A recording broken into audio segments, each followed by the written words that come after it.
See if we can get back here. Had some technical difficulties earlier. Welcome back to the channel. It's your boy, the Hip Hop Lobbyist. And if you don't know, make this full face for now. Conservative speaker, Charlie Kirk, he has been shot in Utah. I don't know if he's passed away. I'm praying for him and his family, his children. I've seen a picture of him and his family earlier, and I'll be honest with you, we may not agree politically, and I really didn't agree with a lot of his views, but I never agree with violence being an answer to anything politically. We can have different viewpoints. We can have different ideals on how to run our country, our city, our families, our households, but it should never resort to violence. And I think it's kind of crazy because that's what America was founded on. If you go back to Alexander Hamilton and James Burr, and even the founding fathers and the people that helped shape this country have always led with the pistol after terse words. However, it shocks us and rocks us in today's society when this happens.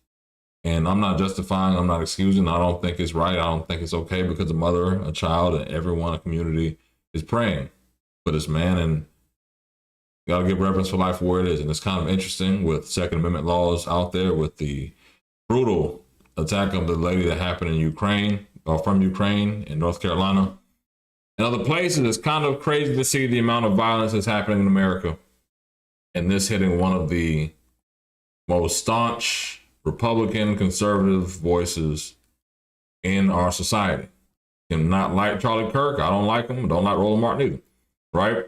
But I wouldn't wish a sniper bullet at an event like this, and I'll be inside for further notice. I think inside is the safest place you can be these days. But let's go to this. I think we have, from what I saw, this young man's interview. He's live on the ground. I'm going to go live here. He's interviewing some of the people that I believe know the shooter. So we'll get there. Let me skip forward a little bit in this.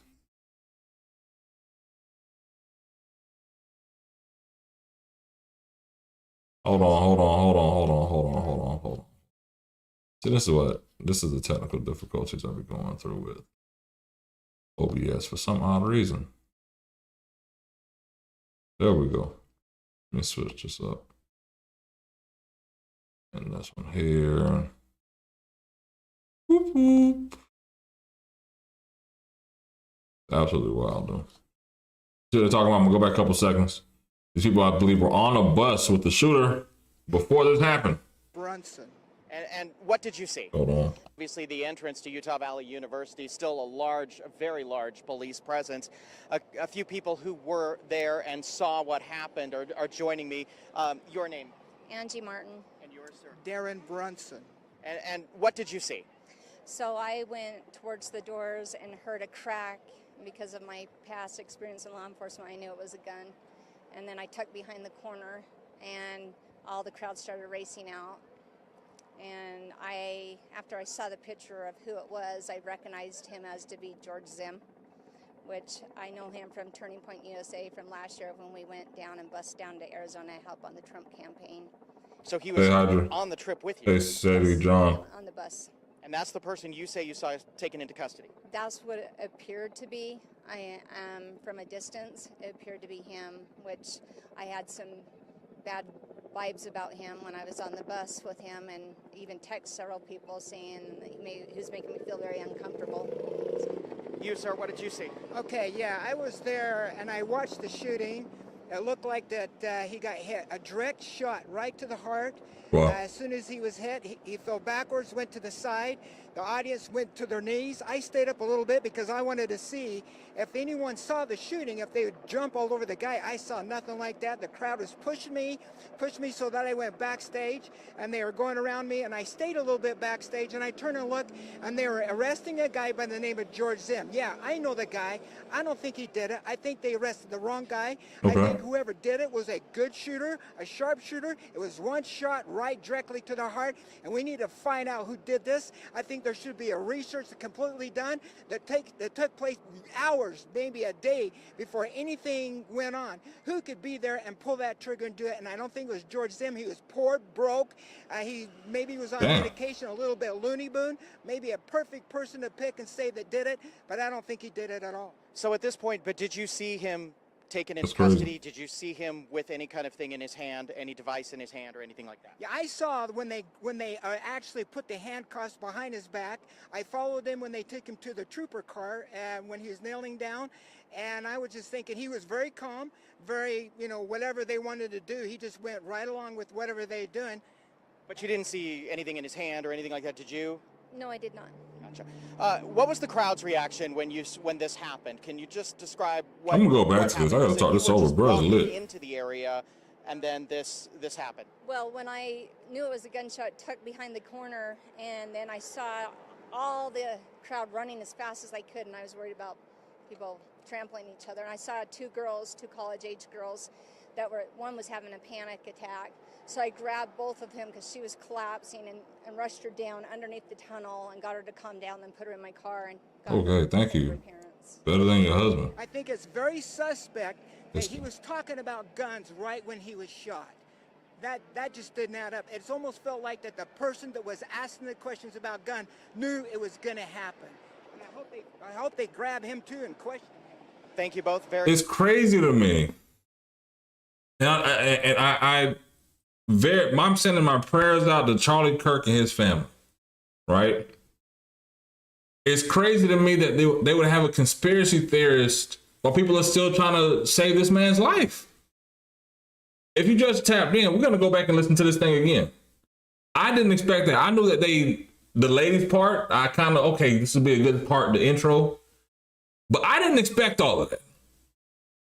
I don't know if you did either. Make sure you like and subscribe. But I got to go back to the beginning of this because he looks like the dad from that 70s show. And bruh is lit, right? But we're going to go back to that dad. If it's your first time here, thank you for liking and subscribing. In this video, we're going to watch some interviews with people who've actually seen the shooter and were at the Charlie Kirk event at Utah Valley University where this conservative speaker, gentleman, was shot. We don't know his status yet. Crazy, but I just want to go back to this interview because I know I didn't just hear what y'all heard, but let's hear it again. people who were there and saw what happened are joining me. I'm gonna let it run through. Your name Angie Martin. and yours, sir. Darren Brunson. And what did you see? So I went towards the doors and heard a crack because of my... Hey, Jamie, thank you for tapping in. Of course, I knew it was a gun. And then I tucked behind the corner, and all the crowd started racing out. And after I saw the picture of who it was, I recognized him as to be George Zim, which I know him from Turning Point USA from last year when we went down and bussed down to Arizona to help on the Trump campaign. So he was on the trip with you? Yes, on the bus. And that's the person you say you saw taken into custody? That's what it appeared to be. I from a distance. Don't save ass. Which I had some bad vibes about him when I was on the bus with him, and even text several people saying he was making me feel very uncomfortable. You, sir, what did you see? Okay, yeah, I was there and I watched the shooting. It looked like that he got hit, a direct shot right to the heart. As soon as he was hit, he fell backwards, went to the side. The audience went to their knees. I stayed up a little bit because I wanted to see if anyone saw the shooting, if they would jump all over the guy. I saw nothing like that. The crowd was pushing me so that I went backstage, and they were going around me, and I stayed a little bit backstage, and I turned and looked, and they were arresting a guy by the name of George Zim. Yeah, I know the guy. I don't think he did it. I think they arrested the wrong guy. I think whoever did it was a good shooter, a sharpshooter. It was one shot right directly to the heart, and we need to find out who did this. I think there should be a research completely done that took place hours, maybe a day before anything went on. Who could be there and pull that trigger and do it? And I don't think it was George Zim. He was poor, broke. He maybe was on medication, a little bit loony boon. Maybe a perfect person to pick and say that did it, but I don't think he did it at all. I just don't understand. And again, all respect to Charlie Kirk and his family. What does being poor and broke and medicine have to do with your trigger finger.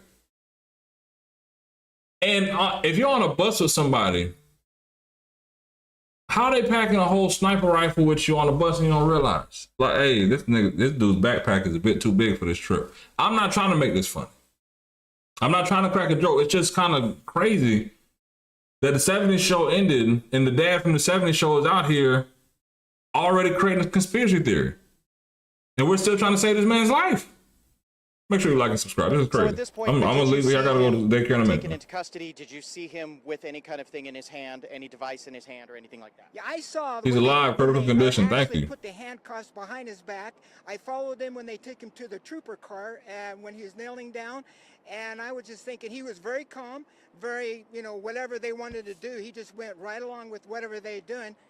But you didn't see anything in his hand or anything. Man, like I'm that, gonna did you? skip past this guy. This guy's crazy. What was the crowd's reaction when this happened? Can you just describe what happened? All right, You we've said you seen were this. just I'm gonna skip walking forward, into y'all, the 'cause area, and then You've had enough of this this happened. guy. Well, when I knew it was a gunshot tucked behind the corner, and then I saw all the crowd running as fast as I could, and I was worried about people trampling each other. And I saw two college-age girls, one was having a panic attack.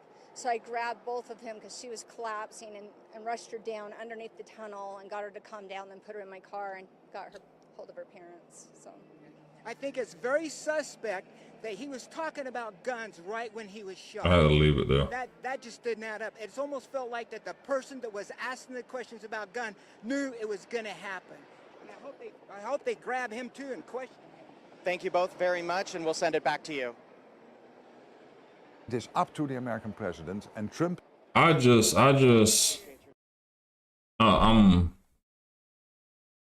shocked. I'm shocked that Charlie got shot, one, and I'm shocked at that interview. Because I don't understand how anybody could sit here and automatically just throw that to the wind and say, hey, here's a conspiracy. Here's the guy who did it. But guess what? The guy they got, he's too poor to do it. He's too broke to do it. I've never heard that as an excuse, because when black people get shot and kill each other, it's because we are poor and we're broke and we're dumb and we're on medication. I guess I see something, right? So I guess, everything CBS else. coverage was talking to I'm going to someone switch over to who CBS. said it looked like they heard one pop and it looked like he grabbed towards his neck and that blood was pouring out. And fell off his chair. He was rushed to the hospital.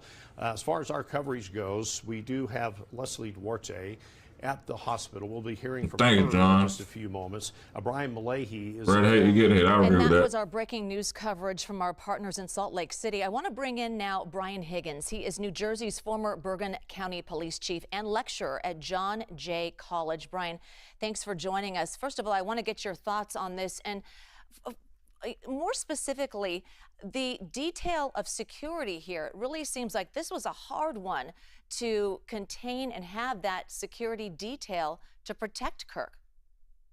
Large crowd events in the open are extremely difficult. Probably one of the most difficult events to secure. We've seen this in multiple shootings like this, from President Trump to presidents of other countries, elected officials, celebrities.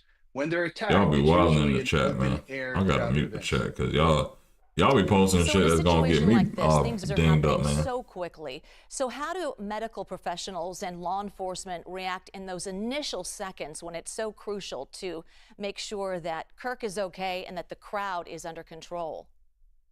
So there are three major categories that are addressed at the outset. First is getting treatment to the injured individual. Secondly is stopping the threat, finding out where that threat came from and making sure that no one else can be injured, and then dealing with the crowd. You're going to have a complete flood of different types of actions and emotions. Some people will be frozen, some may have panic attacks, and some may flee. So you have to address all of those areas at the same time. What does it tell you that a suspect is in custody? And at this point, we don't know if that in fact is the alleged shooter or not, but that happened pretty quickly as well. So we've seen this in, again, these events where we have these targeted attacks where the individual knows that they're in a crowd, knows it'll be very difficult to run away, and they take it upon themselves to just stand. Even if this individual did attempt to flee, the crowd is so tight, people are so panicked, it would be difficult to get away. Was this a risky situation? I mean, obviously we can look at it now and say, of course it was, but given the context of what his conservative platform was, the crowd that was there, are you surprised that there wasn't more security detail? No, I don't know the security measures that were in place, but usually in an outdoor event, and we've seen in multiple instances on college campuses where we have events, particularly conservative speakers, that have caused riots, protests. Quite a few have been canceled over the last few years. So if an event occurs outside, what we're going to need is, or what we should see is, perimeter control. You can't get into the event gun violence, unless you've been screened. These are all things that he's talked about, you know, at these events in the past. Whether it's just opening a bag or going through a metal detector. And just to typical of these events. So I walked around. Charlie Kirk, he hasn't garnered a lot of threat issues. In other words, people carrying out threats. But in today's current environment, I think this is going to change the planning for these events going forward. Absolutely. Brian Higgins, thank you so much for your perspective. Appreciate that. Kirk had deep ties to the Trump administration, even speaking at the presidential inauguration in January. Within minutes of the first report of the shooting, both the president and vice president issued statements of support. CBS News White House reporter Aaron Navarro joining me now. Just kind of give us a sense of how close Kirk was to the administration and what the White House is saying today. Hi, Aaron.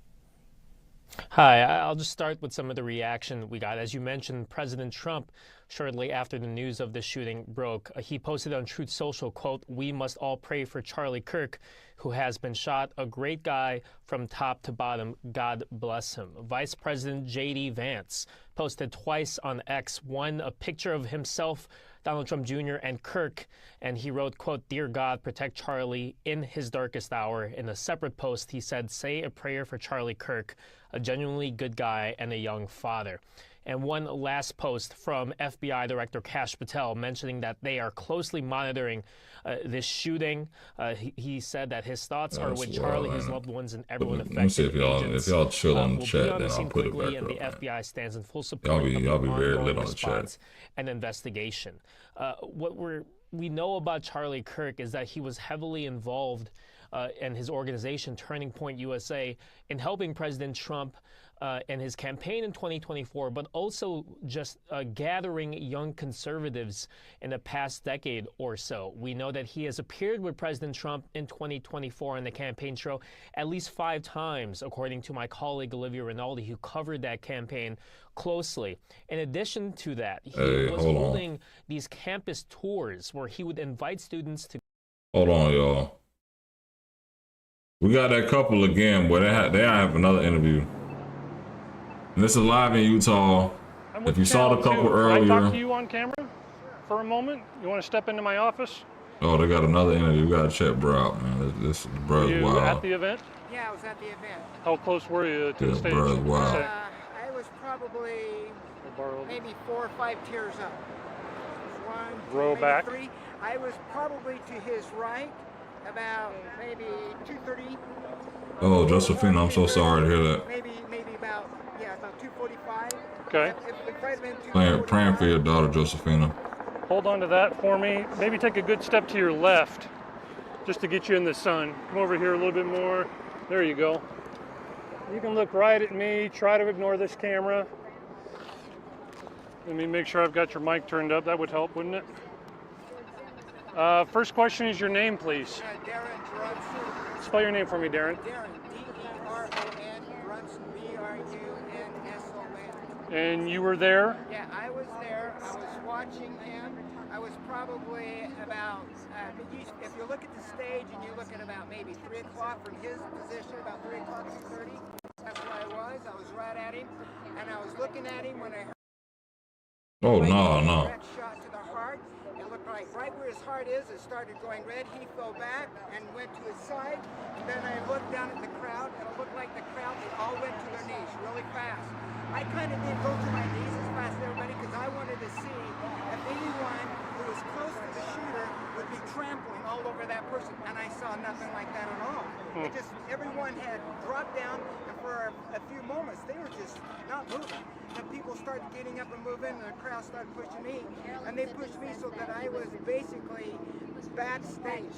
And then when I was kind of backstage, I was kind of there, and I turned and looked, and they were arresting a guy by the name of George M, who I know, I've met him before. How do you know him? I just know him through, I've seen him at different events. He was always a person that would go to Trump rallies and all kinds of political events. He was always there, and he would always make his way. He was always there for people that were running for different positions in government, whatever. So he's just kind of I think he's kind of popular. He was just kind of, but he's not altogether.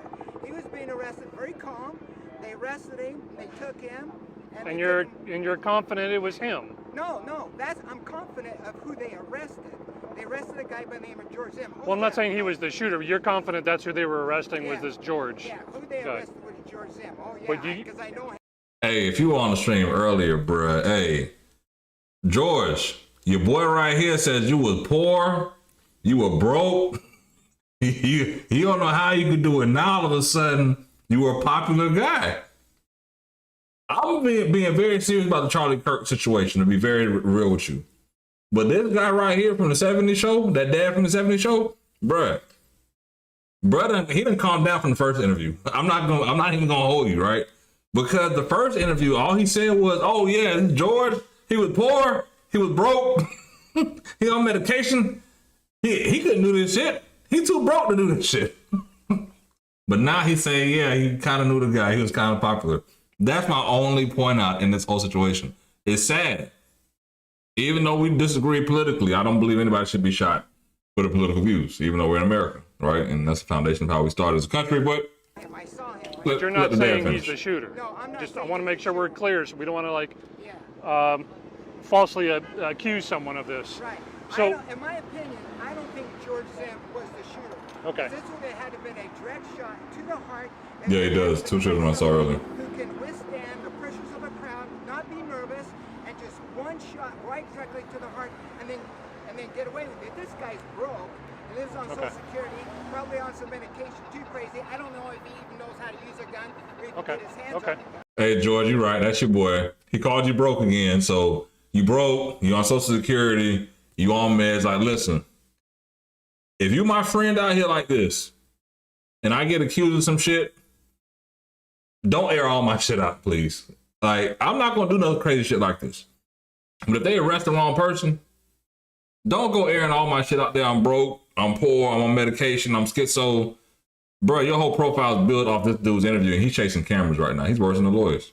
Well, let's get. Why isn't that important to you? Well, because I don't want us to falsely accuse him and like get his name out there as he's possibly the shooter. If he's not, I don't want to. He could be a suspect. Yeah, I'm saying he's not. I'm not giving you my opinion. You should want to know. If you're a journalist, an investigative journalist, you would say, yeah, that's very interesting. It is. Direct shot to the heart. They all fall down. They pick a guy that's kind of crazy. It has nothing like that. It has to be, when you're in a crowd, you got to be calm, cool, collected. And if it's a handgun, you're going to aim it right directly and get off that one shot. And then nobody's going to tramp around you. Where exactly was this shooter is what I'd like to know. That's what we're trying to find out. We've got other crews around. It's not just me. We've got a bunch of other crews that's looking into that. Like I said, I just don't want to falsely accuse him. They arrest him because they think he's a suspect. Okay, sure, a person of interest. Let me put it that way. Okay.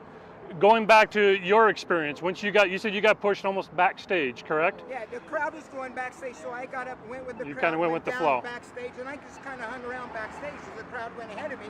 Backstage? Wasn't it under a tent? And then that's when I turned to look, and I saw George Zimmerman, and I actually saw them put the cuffs on him. Very calm, very collected, and they just scooted him down. And as he was scooting him down, I don't know what happened, but his pants fell down, so he's in his underwear. Okay.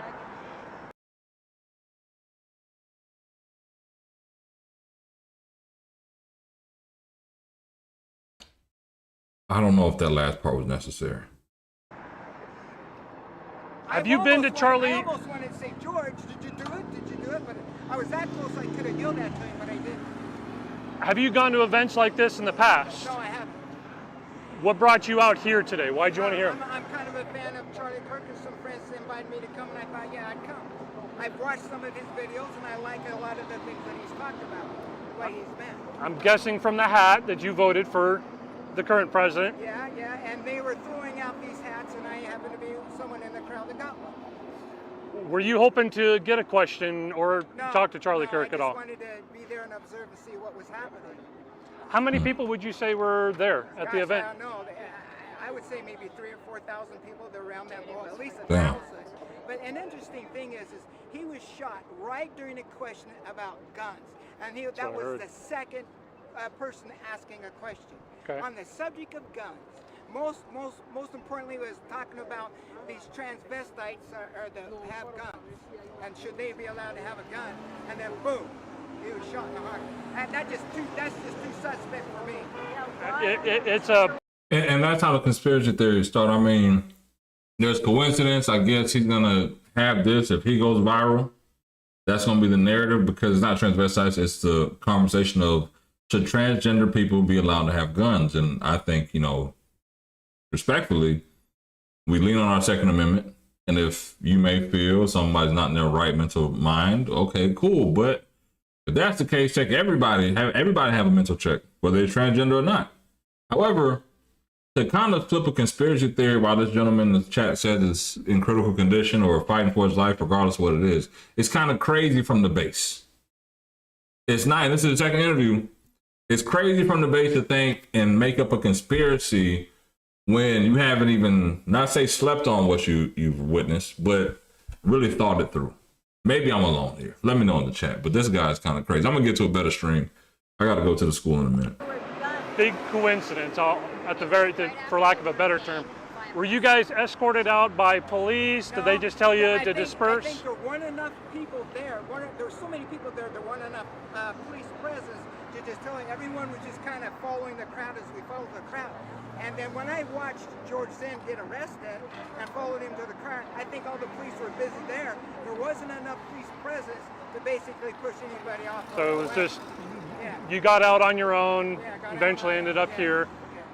You said you were kind of like in the crowd getting jostled. You okay? You heard it all? Yeah. You're fine? It's just the crowd was moving and you go with the crowd. Everyone's saying, go, you got to go this way. So sure. You just so the crowd, that's what you do. When you look back on this and think, you know, at the beginning of the day, this is going to be a great Charlie Kirk rally. It's very exciting to see Charlie Kirk there, and the crowd loved him. They were cheering for him. He came out really happy, throwing out these caps, you know, into the audience. And like I said, I got one, and then, you know, he started just, you know, first question came up, and they went through that, and then the second question came up about guns, and boom, he was shot. And my first reaction was, is this staged? I thought it was like staged. I couldn't believe that it was. Brad's story real crazy. I gotta get him off the stream, y'all, because he's very animated. I'm quite sure he'll be doing a lot more interviews in the next 48 hours. No lie. But I want to go over to ABC on this one, because it's kind of wild. Shooting that took place there on the campus today. I'll mute this for a second. It's kind of wild to, again, think about someone speaking about politics to the point of angering a base and they get shot. And I think it may scare some people from breaking out of their shell and say their minds. But regardless of how you feel, I personally don't agree with Charlie Kirk. I personally say, fuck this guy. I don't think he should get shot, respectfully, right? I think that his wife and his kids are praying for them, his family, his mother, his father. I don't know what happened in my background. I know that he speaks about a lot of things that don't relate to my ideology about America, about black people, about white people, about conservatives and liberals, and a lot of things. And we may, again, disagree politically, but that doesn't mean you shouldn't have your life threatened and have your wife and children crying and the world praying for you right now. So for what it is, praying for Charlie Kirk. It is one of those things that it's very unfortunate in American history, right? That we have to continue to go through these things. But I'm going to yield to ABC for a second. Set my screen together. Oh, it's confirmed he did? Wow. Let me go back. Let me get updated screen. Let me update this. Hold on. Been supporting him. For all we know, he had a And this all happened as Charlie Kirk was on his very first stop in his American Comeback Tour. This is part of his Prove Me Wrong conversations. And you can see here the crowd that gathered around the tent. It was much bigger than that. That's just a single shot.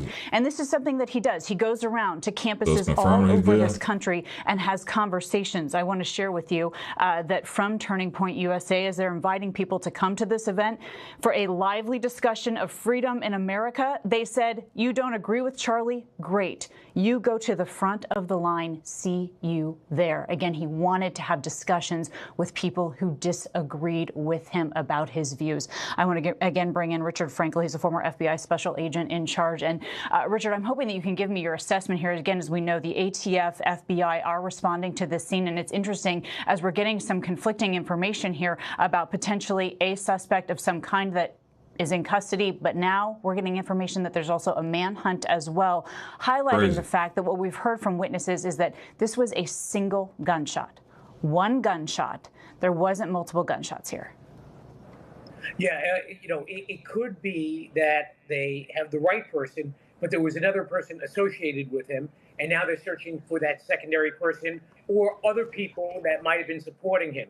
For all we know, he had a getaway car. He had support in the attack against Charlie Kirk. The other thing is that maybe they just got the wrong person. Shot rings out. They think it comes from a certain person. Everyone jumps on that person, and they then realize, no, we've got the wrong person. So now the bad guy is, in the crowd, in the wind, and has either escaped or at least is not at that location anymore. So now you're going to have to go back. You're going to have to go to the tapes. As we've all seen, there are a lot of people using their cell phones or I'm sure there are cameras from the university. They're going to go back to those, try to triangulate on where the shot may have come from and see if they can identify who the shooter was, if they don't, in fact, have the shooter. They're still going to be using all of that information to, again, try to see if they do have the shooter, was he being or she being assisted by anyone else? Was this a conspiracy of sorts, or is this a lone wolf shooter? These are certainly important to nail down these details. I want to bring in our chief investigative correspondent, Aaron Katersky, here, because, Aaron, it sounds like for a moment there was some conflicting information coming from the university, but now you've spoken with officials from the Orem Police Department that are now saying that there is no suspect in custody. So does that insinuate here that the suspect is at large, that there's a manhunt underway? It does seem that way, Kana, and it's not clear whether the authorities know who they're looking for or not. But after initially saying that there was a suspect in custody, the university and Orem police now say a suspect is not in custody. There is still a suspect at large, according to the authorities, though there is no call to shelter in place at this time. So perhaps authorities can have an indication of where this individual might be if they're not asking the public to shelter in place. They don't seem concerned about the larger public safety issue, but they do say there still is a suspect at large now. And so if there's a suspect at large, Aaron, I know we had some reporting and there's some circulating video as well of authorities removing a man from this scene who was yelling certainly questionable things at that moment. Well, and that individual, according to eyewitnesses, was yelling, "I do it again," but maybe that's not the individual, that's not the shooter. Maybe there are multiple suspects that they're looking for and trying to track down, but they do say, according to Orem authorities, that there is still a suspect at large. What role that individual played it has not been made clear. Who it is has not been made clear, but the authorities are simultaneously telling the community there is no need to shelter in place, even as the university has asked people to evacuate the campus. I don't know how do you make sure the person doesn't escape. I mean, it's kind of crazy. Black, white, indifferent. Even if you hear about this happen in another country, kind of say, damn, y'all assassinating or attempting to assassinate people speaking out against the government, or speaking for the government, or whatever. Opposite positions, kind of crazy. But pray for all the people, because not just respectfully to the point. I know, I think it was Josephina mentioned earlier, her daughter was there. and praying for her and her family. Because I know as a mother, as a parent, you're probably going through the trauma of saying, okay, cool, how do I comfort my child? How can I make sure that they're okay, right? Because they're going to live through this forever. And I think that thousands of kids and thousands of people, thousands of students, security, everyone's going to relive this for the rest of their lives. You know, Netflix may make a special about a documentary. It'll be the beginning of a saga in this. So here's what I want to do. I want to be respectful of you and your time, right? Like I have to be respectful of my son and his time. And guess what? I have to go to his school, pick him up. My wife normally does pickup, but she has open house today. So she's working late. We have open house tomorrow. So what I'm going to do is tap out, be a good father, husband, responsible, go get my son, but also be respectful to my community and say, you know what? I don't just want to leave you on a live stream that I can't communicate with you with. I'm going to leave my stream up, at least having the videos up. But I'm going to cut it off for now because I think that if you want breaking news, at least having somebody who can give you live commentary for what it is, right? So either way, thank you all for tapping in. It is your boy, the Hip Hop Lobbyist. Please make sure you like and subscribe for more if it's your first time here. I am a professional lobbyist, professional government affairs expert in the state of Florida, over 15 years experience here. I'll be back on. Let me go be a father, go get my son from school because I'm not paying late for no fees. You know how it is. Either way, I'll be back on. Appreciate y'all tapping in. We'll be back on later. Like and subscribe for more.